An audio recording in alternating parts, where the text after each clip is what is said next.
IPL வரலாற்றிலே இல்லாத அளவுக்கு இந்த ஒரு பிளேயரை 24 கோடி ரூபாய்க்கு மேல கொடுத்து இந்த ஒரு அணி ஏலத்தில் எடுத்திருக்காங்க.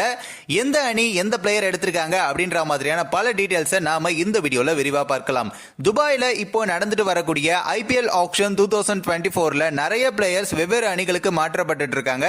அப்படிதான் இந்த ஆக்ஷனோட ஆரம்பத்திலேயே முதலாவதாக விலை போன ஒரு வீரர் தான் ரவுமன் பவல். இவர் வெஸ்ட் இண்டீஸ் வீரரும் கூட. இவரை பாத்தீங்கன்னா 7.40 கோடி ரூபாய்க்கு ராஜஸ்தான் ராயல்ஸ் அணி சார்பில் ஏலத்தில் எடுத்திருக்காங்க. இவருடைய அடிப்படை விலையாக ரூபாய் 1 கோடி நிர்ணயிக்கப்பட்ட நிலையில ராஜஸ்தான் ராயல்ஸ் அணி 7.40 கோடி ரூபாய்க்கு ஏலத்தில் எடுத்திருக்காங்க.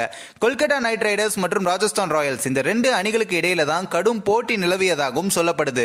டெல்லி கேபிட்டல்ஸ் அணிக்காக 2.80 கோடி ரூபாய்க்கு விளையாடி வந்த ரவுமன் பவலை இப்போ ஆர்ஆர் அணி 7.40 கோடி ரூபாய்க்கு ஏலத்தில் எடுத்திருக்காங்க அப்படின்றது குறிப்பிடக்கூடிய விஷயம் தான்.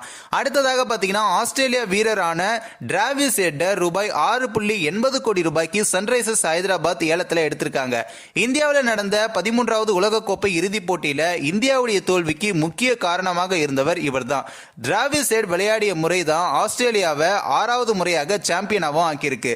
இதன் காரணமாக டிராவிஸ் ஹெட் 10 கோடி ரூபாய்க்கு மேல வாங்கப்படுவாரு அப்படின்னு எதிர்பார்க்கப்பட்ட நிலையில 6.80 கோடி ரூபாய்க்கு ஏலத்தில் எடுக்கப்பட்டிருக்காரு. சென்னை சூப்பர் கிங்ஸ் மற்றும் சன்ரைசர்ஸ் ஹைதராபாத் இவங்களுக்கு இடையில தான் கடும் போட்டி நிலவியதாகவும் சன்ரைசர்ஸ் ஹைதராபாத் முதல்ல வாங்கிய ஒரு பிளேயர் தான் இவரு அப்படின்னு சொல்லப்படுது. முதலாவதாக வாங்கிய ஒரு பிளேயரை சூப்பரான பிளேயரா செலக்ட் பண்ணி வாங்கியிருக்காங்க அப்படின்னு நிறைய பேர் வாழ்த்துக்களையும் சொல்லிட்டு இருக்காங்க. அதுக்கு அடுத்தபட்சமா பாத்தீங்கன்னா ஆல்ரவுண்டரான ஷர்தல் தாக்கூரை 4 கோடி ரூபாய்க்கு சென்னை சூப்பர் கிங்ஸ் அணி வாங்கியிருக்காங்க. விளையாடிய நியூசிலாந்து அணியினுடைய ஆல்ரவுண்டரான ரச்சின் ரவீந்திராவை சென்னை சூப்பர் கிங்ஸ் அணியானது ரூபாய் 1.80 கோடி ரூபாய்க்கும் வாங்கியிருக்காங்க. இவங்களை தொடர்ந்து கொல்கத்தா நைட் ரைடர்ஸ் அணியிலிருந்து விடுவிக்கப்பட்ட ஷர்தல் தாக்கூரை மீண்டும் சென்னை சூப்பர் கிங்ஸ் அணி ரூபாய் 4 கோடிக்கு ஏலத்திலையும் எடுத்திருக்காங்க. 2022ஆம் ஆண்டு டெல்லி கேபிட்டல்ஸ்ல 10.75 கோடி ரூபாய்க்கு விளையாடிய இவரை இந்த நிலையில தான் தற்போது இவர் மீண்டும் சென்னை அணிக்கு ரூபாய் 4 கோடிக்கு ஏலத்தில் எடுக்கப்பட்டிருக்காரு. இந்தியாவுக்கு எதிராக நடந்த உலக கோப்பையில பேட் கமின்ஸ் தலைமையிலான ஆஸ்திரேலியா அணி வெற்றி பெற்ற நிலையில உலக கோப்பை winning captain Pat Cummins Sunrisers Hyderabad 20.50 கோடி ரூபாய்க்கு ஏலத்தில் எடுத்திருக்காங்க. இந்த நிலையில தான் இந்தியாவில் நடந்த உலக கோப்பை வென்ற பேட் கமின்ஸ் ரூபாய் 20.50 கொடுத்து சன்ரைசர்ஸ் ஹைதராபாத் ஏலத்தில் எடுத்திருக்கிறது நிறைய பேருக்கு அதிர்ச்சியும் ஏற்படுத்தியிருக்கு. மற்றொரு பக்கம் ஐபிஎல் வரலாற்றில் முதல் முறையாக ஒரு வீரர் 20 கோடிக்கு மேல அதிகமா ஏலத்தில் எடுக்கப்பட்டிருக்காரு அப்படின்னு நிறைய பேர் தொடர்ந்து பாராட்டிட்டு இருந்தாங்க. இதுக்கு முன்னதாக கடந்த சீசன்ல பஞ்சாப் கிங்ஸ் அணியில சாம் கரனை ரூபாய் 18.50 கோடி ரூபாய்க்கு ஏலத்தில் எடுத்திருந்தாங்க. இதுவே அதிகபட்ச தொகை அப்படின்னு சொல்லப்படுது. அது மட்டும் இல்லாம ஐபிஎல் வரலாற்றில் 20.50 கோடிக்கு ஏலம் எடுக்கப்பட்ட முதல் வீரர் அப்படின்னு இவருடைய பேரை நிறைய பேர் சாதனையாகவும் சொல்லிட்டு இருந்தாங்க.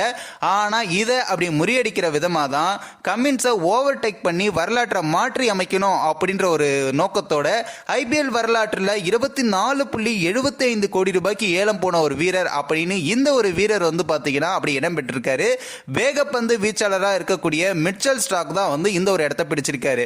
இந்த ஏலத்தில் பெரும் எதிர்பார்க்கப்பட்ட ரச்சின் ரவீந்திரா, அதுக்கப்புறம் Travis Head, Gerald Coetzee, Daryl Mitchell ஆகியோர் குறைவான தொகைக்கு ஏலம் எடுக்கப்பட்ட நிலையில பெரிதும் எதிர்பார்க்காத ஸ்டாக்கை 24.75 கோடி ரூபாய்க்கு கொல்கத்தா அணி ஏன் இவ்வளவு தொகை கொடுத்து வாங்கியிருக்காங்க அப்படின்ட்டு நிறைய பேருக்கு ஒரு புரியாத புதிராக தான் இருக்கு. ஆனா இப்போ அதிகம் விலை போன ஒரு பிளேயர்கள் பட்டியல இவர் தான் முதலிடத்திலையும் இருக்காரு.